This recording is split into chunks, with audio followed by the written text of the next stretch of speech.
নমস্কার বন্ধুরা, প্রেরণা বাংলা মোটিভেশন চ্যানেলে সবাইকে আমন্ত্রণ। জীবনের কোনো কোনো সময় এমন ঘটনা ঘটে যে যার ব্যাখ্যা খুঁজে পাওয়া সত্যিই সম্ভব নয়। আপনি হয়তো ভাবছেন যে এই কাজটি আমি কিছুতেই করতে পারবো না, কিন্তু আপনাকে আশ্চর্য করে দিয়ে সেই কাজটি আপনি খুব সুন্দরভাবেই করে ফেললেন। বা হয়তো হঠাৎ এমন কিছু ঘটনা আপনার জীবনে অযাচিতভাবেই ঘটে গেল যে আপনি নিজেই অবাক হয়ে ভাবেন যে এটা কি করে সম্ভব, আমি এই কাজটা কি করে করলাম।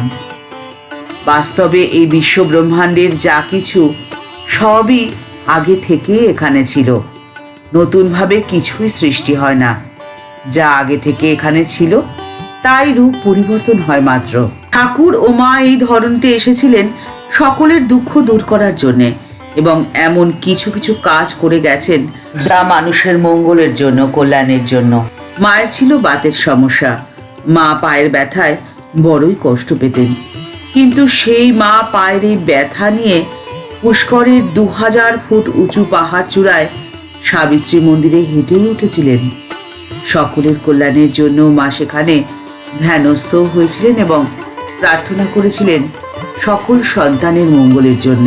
আজকের পর্বে রইল সেই সাবিত্রী মন্দিরের কথা, তাই ভিডিওটি শেষ পর্যন্ত দেখুন, আশা করি আপনাদের ভালো লাগবে।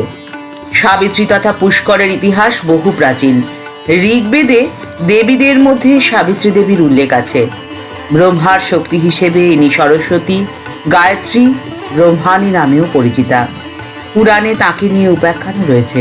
তিনি জগতের সৃষ্টিকর্তা, ব্রহ্মার শক্তিরূপিণী। তাঁর শক্তিতেই ব্রহ্মা শক্তিমান, জগতের সৃষ্টিকর্তা।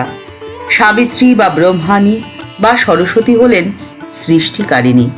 ব্রহ্মার মতোই তিনি হংসবদনা। তার 4 হাতে বেদ, কমণ্ডলু, জপমালা এবং বরমুদ্রা। পুরাণ বলছে যে পাহাড়ের চূড়ায় বসে দেবী সাবিত্রী জনকল্যাণে ধ্যানমগ্না হয়েছিলেন সেটি সাবিত্রী পাহাড় নামে পরিচিতি লাভ করেছে। পাহাড়ের কাছেই রয়েছে ব্রহ্ম সরোবর এবং বিশ্বের একমাত্র প্রাচীন ব্রহ্মা মন্দির। এছাড়া এখানে আরও অনেক মন্দির আছে। এটি 51 পীঠেরও অন্যতম। দেবী সতীর 2টি মণিবন্ধ বা কবজি পড়েছিল এখানে, একটি পাহাড়ের শীর্ষে এবং অপরটি পাহাড়ের পাদদেশে। ওপরে যেমন রয়েছে সাবিত্রী দেবীর মন্দির, তেমনি পাদদেশে আছে গায়ত্রী দেবীর মন্দির। ইনি স্থানীয় মানুষের কাছে চামুণ্ডা মাতা নামেও প্রসিদ্ধা। এর ভৈরব হলেন সর্বানন্দ। সাবিত্রী মন্দির দর্শন করতে পার হতে হয় দীর্ঘ সোপান শ্রেণী। বর্তমানে যেখানে রয়েছে রোপওয়ের ব্যবস্থা। বাতের যন্ত্রণায় কাতর মা শারদা সেই দীর্ঘ সিঁড়ি পার করে অনায়াসেই ওপরে উঠে সেখানে ধ্যানমগ্ন হয়ে গেলেন। কারণ যিনি শারদা তিনিই যে দেবী সাবিত্রী। ভারতবর্ষের পশ্চিম প্রান্তে রাজস্থানের আজমের থেকে 11 কিলোমিটার উত্তর পশ্চিমে অবস্থিত এই মনোরম তীর্থকে 3 দিক থেকে ঘিরে রেখেছে আরাবল্লী পর্বত। প্রত্যেক বছর কার্তিক পূর্ণিমাতে এখানে যে মেলা বসে তাতে সারা ভারতবর্ষ থেকে লক্ষ লক্ষ মানুষ সমবেত হন। মেলা চলে প্রায় পুরো কার্তিক মাস জুড়েই। দেবী সাবিত্রীর মর্মর মূর্তিটি হাত দেড়েক লম্বা, অলঙ্কারে সুসজ্জিতা।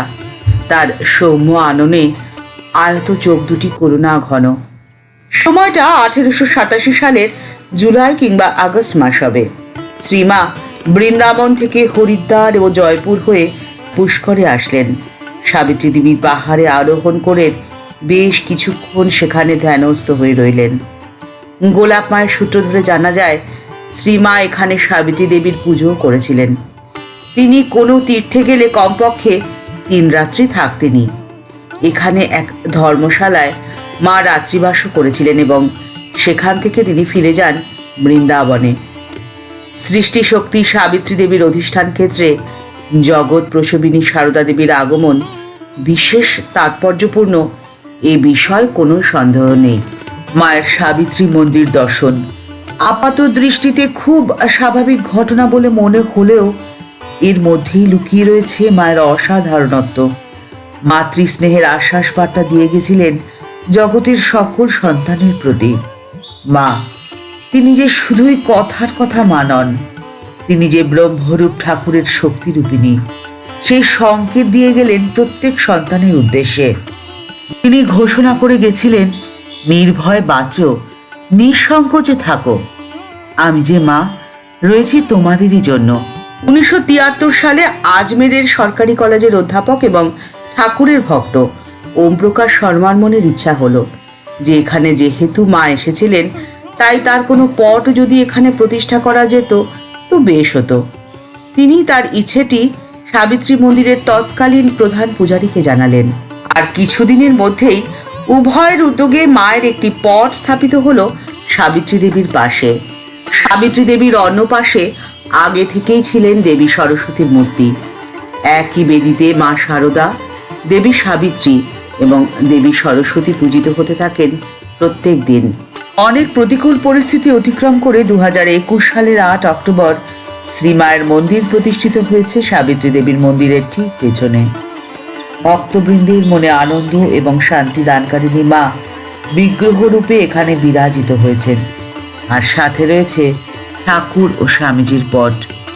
নিখিল বিশ্বের সৃষ্টি, স্থিতি ও লয়কারিণী মায়ের চরণে আভূমি লুণ্ঠিত প্রণাম জানিয়ে আজকের পর্ব এখানেই শেষ করছি। আশা করি ভিডিওটি আপনাদের ভালো লেগেছে। ভিডিওটি যদি ভালো লাগে তাহলে তা শেয়ার করার অনুরোধ রইল। সবাই ভালো থাকবেন, সুস্থ থাকবেন। নমস্কার।